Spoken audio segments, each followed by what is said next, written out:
Olá, meu nome é Marlene e eu vou apresentar agora o segundo vídeo sobre essa série de CSA. No primeiro vídeo, eu abordei exemplos do que a metodologia sugere e agora a ideia é entrar um pouco mais nos conceitos que o guia apresenta.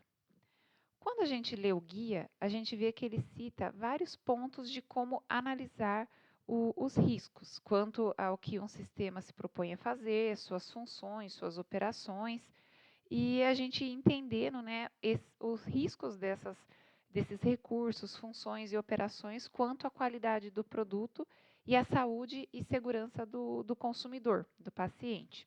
Então, a ideia nesse vídeo é a gente ir falando sobre esses pontos. Quem tiver também a oportunidade de ler o capítulo M12 do GAMP, que fala sobre pensamento crítico, ele também agrega muito, né, o que a gente vai abordar nesses vídeos, porque ele também traz a preocupação com a qualidade do produto, saúde e segurança do consumidor, do paciente, e sobre a integridade de dados. O guia, ele sugere a gente iniciar essa jornada, né, de otimização, começando pela avaliação, onde quanto maior é o risco, né, de um sistema, dos seus recursos, funcionalidades e da sua operação, maior é o esforço que a gente tem e quanto menor o risco, né, à medida que o risco vai sendo reduzido, eu também poder reduzir o esforço que eu vou estar fazendo. Não posso deixar de assegurar a qualidade, mas como eu posso fazer isso de forma segura e mais otimizada? No capítulo A do guia, ele explica que a gente precisa conhecer o software, né? E conhecer, como eu venho comentando, os seus recursos, as suas funções, qual é a operação que ele se destina, para que a gente possa, né, fazer como no primeiro vídeo, naquelas tabelas com alguns exemplos, né, que a gente possa avaliar como a estratégia a seguir, como otimizar em cada ponto. É importante a gente ter sempre em mente que, às vezes, um software em si pode ser um pouco mais crítico ou menos crítico, mas aí que dentro dele eu posso ter diferentes níveis de risco, como naquele exemplo, né? Dentro do mesmo sistema de não conformidade, eu tinha itens que eles têm uma criticidade menor e outros que têm uma criticidade maior. Depois, talvez seja até interessante voltar e assistir, né, depois que a gente passar essa fase conceitual, assistir novamente o primeiro vídeo e dando uma olhadinha nos exemplos, ou mesmo, né, no próprio guia, fazer esse estudo, avaliar os exemplos. Mas vamos ver, assim, no decorrer do guia, fora aquelas tabelas que ele apresenta no final, ele traz alguns exemplos também que a gente vai ver.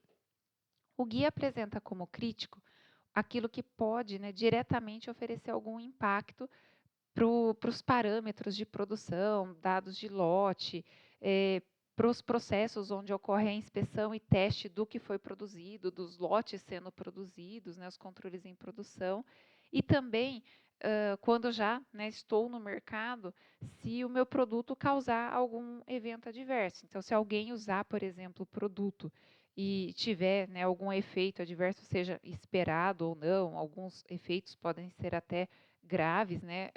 Pode até, infelizmente, chegar a um cenário de morte, mas ele cita que esses impactos diretos para o produto e para o consumidor, para o paciente, são os pontos que eu vou considerar como mais críticos. Então, quando eu estiver fazendo, por exemplo, uma tabela para avaliar meus sistemas, para avaliar, né, seus recursos, funções e operações, eu tenho em mente que esse tipo de coisa é mais crítico e vai requerer, né, uma atenção especial. Ele traz também como exemplo de algo menos crítico, coisas que, embora façam parte do sistema de qualidade de produção, vão ter uma relação mais indireta, né, com o produto ou com o paciente.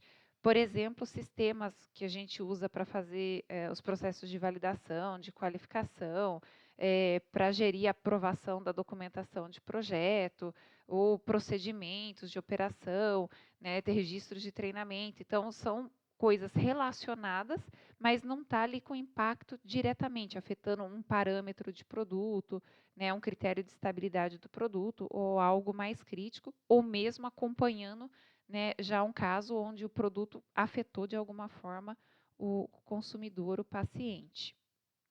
E também cita que a gente pode ter itens que já não tenham, né, uma relação específica assim, com os processos de qualidade, de produção, e que aí vai ser algo mais tranquilo, que eu não vou precisar dar um foco assim com tanta preocupação quanto aos aspectos de qualidade, né. É só importante atenção que assim, os racionais para que eu siga para cada um, ou o registro do que eu avaliei como sendo mais crítico ou menos crítico, isso tudo precisa estar documentado, como a gente viu nos exemplos do primeiro vídeo, né? Não basta só a gente avaliar e seguir um caminho que foi julgado adequado. Uma equipe multidisciplinar precisaria, em conjunto, avaliar, registrar e aprovar isso. Aqui o guia traz mais alguns exemplos, né, em complemento ao que é apresentado no vídeo 1, de cenários que vão requerer de menor ou maior esforço. E aí caberia à empresa também estabelecer suas políticas, procedimentos, manual da qualidade, trazendo, né, o racional, exemplos e essa abordagem do que seria mais crítico ou menos crítico, e também qual que vai ser a estratégia a seguir, que a gente vem apresentando, visualizando aqui desde o vídeo 1. E com isso, cada empresa, né, teria que definir como avaliar o que é menos crítico ao que é mais crítico e, por consequência, definir os esforços que vão ser requeridos, né? Lembrando que eu vou olhar para o sistema como um todo, mas ainda assim, dentro de cada sistema, ele pode ter, né, os seus recursos, suas funções, suas operações com diferentes graus de criticidade. Eu preciso considerar também nessas particularidades e detalhes de cada sistema.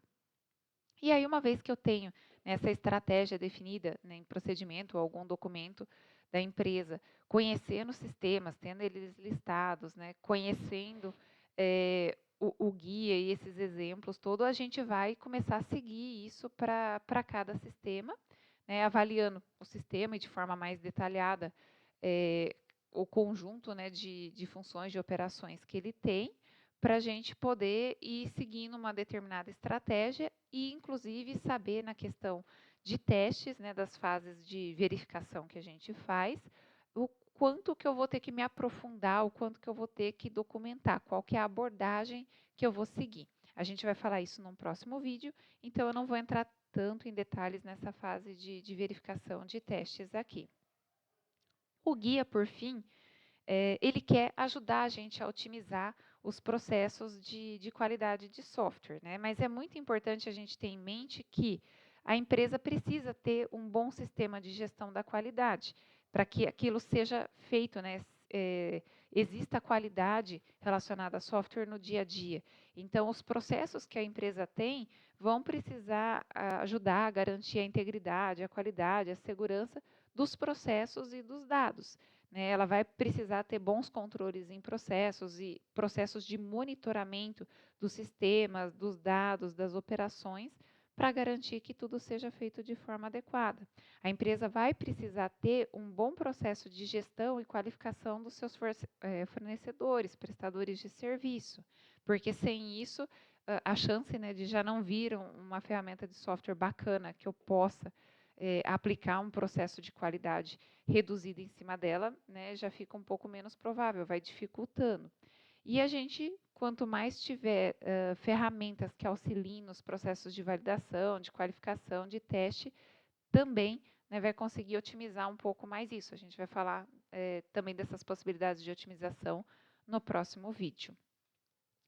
Esses são os conceitos, né? É um resumo dos conceitos que o guia traz. Eu espero que tenha trazido uma visão geral assim dos conceitos. E, como eu comentei, ainda vamos ter uma sequência de vídeos onde vão ser detalhados mais alguns temas. Obrigada por estar acompanhando.